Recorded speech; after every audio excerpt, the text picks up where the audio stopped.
प्रेम करताना जरा विचार करून प्रेम करा भावांनो, कारण आताच्या प्रेमाचा शेवट 376 होतोय. मग तुझं प्रेम किती बी खरं असू दे, तुला पूर्णी प्रेमाच्या जाळ्यात अडकवले असू दे, पूर्णी तुला धोका दिलेला असू दे, नाहीतर पूर्गी तुझ्या बरोबर राहिलेली असू दे, पण शेवट हा पोरांच्या विरोधातच होतो. पोरांचं कोणच ऐकत नाही. त्यामुळे एक गोष्ट लक्षात ठेवायची, जोपर्यंत पोरगी तुझ्यापर्यंत चांगली तोपर्यंत लिगल कामं करून घ्यायची. आधी पहिली गोष्ट मॅरेज सर्टिफिकेट. हाय ना तुझं प्रेम, हाय ना तिचं प्रेम, जायचं लग्न करायचं, सर्टिफिकेट घ्यायचं. उद्या उठून कोणी पोलीस स्टेशनला बोलव, नाही कोर्टात बोलव, साहेब हिने लग्न केलं माझ्यावर, विषय संपला. पोरांवर दरवेळेस आबाळ येतं. त्यामुळे मी तुम्हाला सांगतोय, आणि तुम्हाला जर माहित नसेल बाबा कुठं मिळतं, डॉक्युमेंट काय लागतात, डिस्क्रिप्शन मध्ये नंबर टाकतो, स्क्रीनला पण नंबर टाकतोय.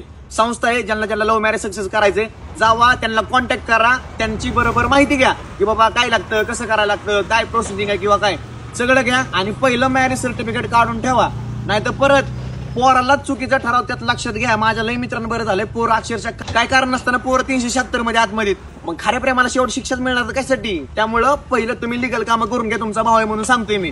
उद्या उठून पण हात लावता कामा नाही आपल्याला.